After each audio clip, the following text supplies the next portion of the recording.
depending on if you're, a pro or something. Okay, center of mass of multiple objects or multiple points. This is tricky. Are you ready? Sean, Adam, this is new, so pay attention. The center of mass of multiple points in a two-dimensional plane is the average of all their x and y's. So I have, this is a Cartesian plane, x and y. Are you paying attention? This is a Cartesian plane, x and y. 1 kilogram there, 1 kilogram there, 2 kilograms there. To find the center of mass of all three of those points, you use the average x and average y. You take the x of 1 multiplied by its weight, plus the x of 2 multiplied by its weight, plus multiplied by its mass, sorry, plus the x of 3 multiplied by its mass.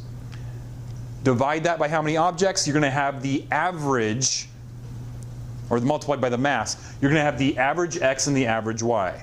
So this is 4 away, so 4 times 1 plus, 6, this is one's 4 away. So 4 times 1 plus 6 times 1 plus 12 times 2 divided by 4 kilograms gives you the average x location.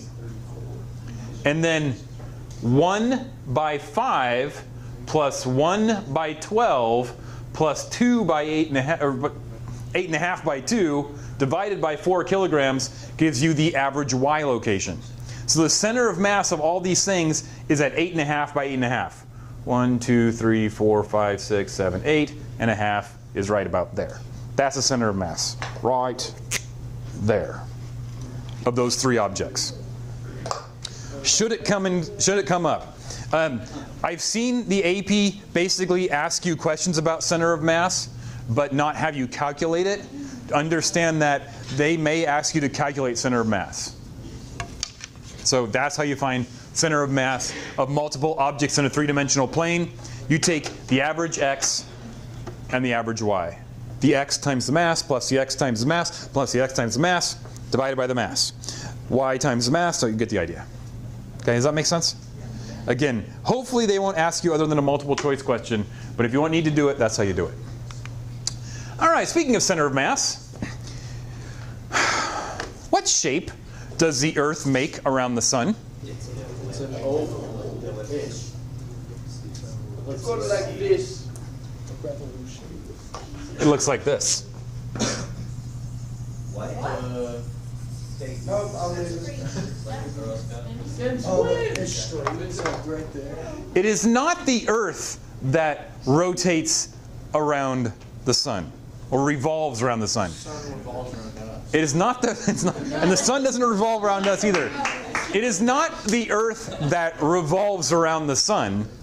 It is the Earth-Moon system that revolves around the sun. It is not the Jupiter planet that revolves around the sun. It's Jupiter and all of its moons that revolve around the sun. So if you were to actually look at, by the way, this is massively out of scale. If this was the Earth, the moon would be like at the wall, way over there. So let's just pretend that we understand that if that's the Earth, the moon is over there. And look, let's pretend this is the moon rotating around the Earth. This is the center of mass of the Earth-Moon system.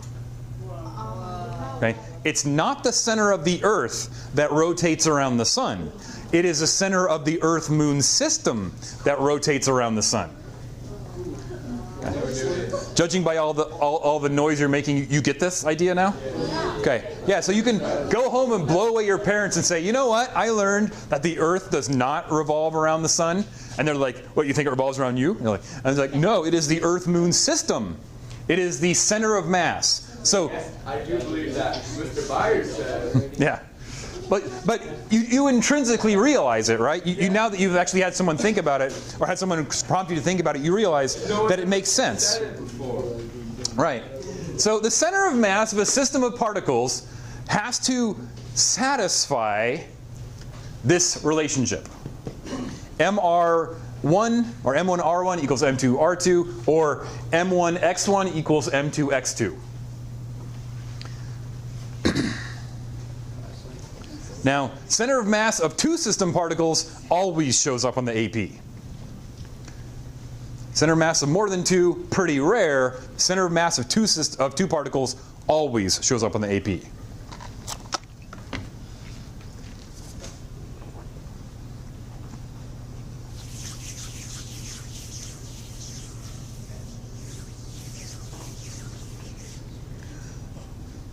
What is R? Radius, or distance to the center of the thing. So the typical exercise looks like this. You're given this diagram, and if you can't see it, I'll highlight a little bit. You're given this diagram where you have M1 and M2, and M1 is drawn bigger than M2. R1 is 3.3 meters from the center of mass. R2 is 6.67 meters from the center of mass. If M1 has a mass of M, what is the mass of M2?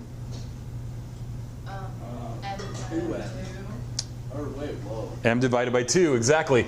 If this one is M, this one is half M, because it needs twice the radius to balance out. In other words, M times 3.3 equals half M times 6.6. Does that make sense? So intrinsically, you realize this, but understand when you add numbers to it, this is what the AP will ask. They'll say, if this object has a mass of M, and it's this far away, this other object that's this far away will have a mass of half M, 2M, quarter M, 5 halves M, or something along those lines. Does that idea make sense? So if you have two objects, their center of mass is going to satisfy the relationship M1R1 equals M2R2. They might not even give you like a number for M. They might just say that mass is Q. This one's twice as far. Oh, this one's half Q. This one's half as far. Oh, it's 2Q. This one's a third as far. Oh, it's 3Q. Does that idea make sense? Okay. And the craziest thing, the center of mass of colliding objects. This is one of the trickiest concepts that the AP added about 4 years ago. The center of mass of colliding objects. And unfortunately, I didn't have any room to set up my dynamics charts and how I watch them collide. So you're just going to have to take my word for it. The center of mass of a colliding or a launching objects apart. If they are colliding or they're flying apart, the center of mass is constant.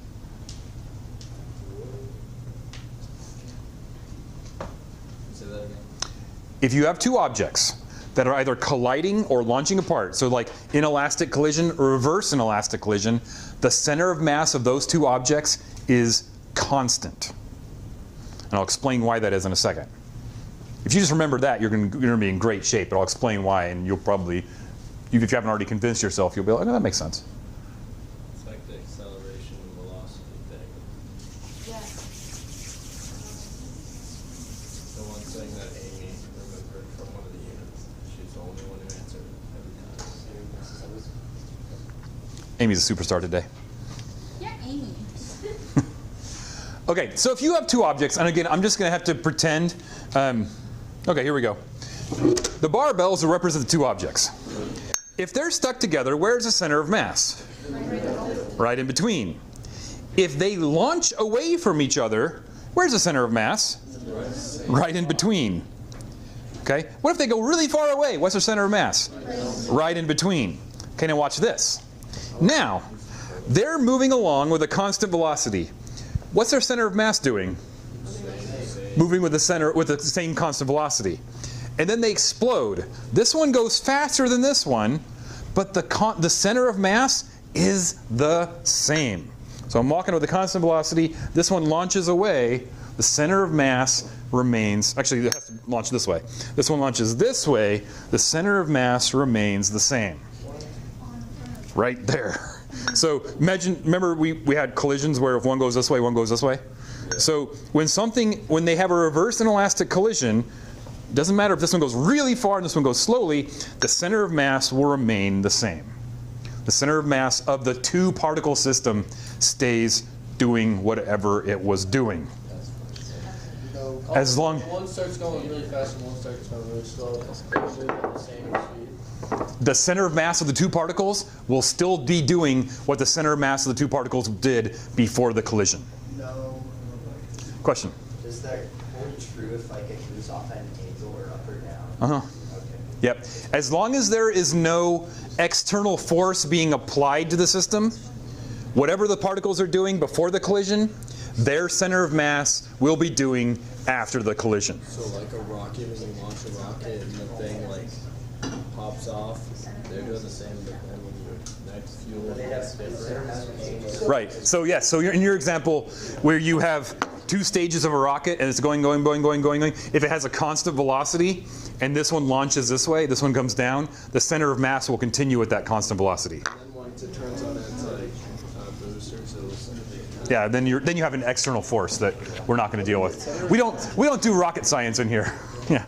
So this, when they split apart, the center of the mass isn't in the same spot, but it moves at the same velocity. The center, if there was initial velocity, it has the exact same velocity. The center of mass before the collision or before the inelastic reverse collision is doing exactly the same thing after the collision. So if the center of mass is like in between the two, and then this one slowed down, this one sped up, it wouldn't be still like right here. It would be somewhere in between. It would be doing whatever it was originally doing. Yeah. Does the center of mass change if mass is lost in the system? 'Cause Yes. The rocket, it uses so much fuel because it's mostly EPA. Yes. Yeah. The center of mass will change if if there is any kind of change to the system. Yeah. If anything goes into or out of the system, then the center of mass will change. But the typical exercise goes like this, guys. The typical exercise goes like this. You have two objects that are connected by, like dynamics carts, they're connected by a compressed spring. They're given an initial velocity and they're cruising down the dynamics track, and then the spring is released. This one's going to go really fast this way, this one's going to go really fast slow this way. What happens to their center of mass? And their center of mass is, Keep on going it has the exact same, yeah, exactly, it has the exact same velocity as it did before the collision. Because the spring itself is part of the system. Does that make sense? Okay. Why did you say you couldn't be going that way? I didn't understand that. Like you were walking that way. Oh, because when I walked that way, I had this one moving. This one just did not move backwards. That would violate collisions. If you're gonna have this one move forward, this one has to slow down a little bit. So,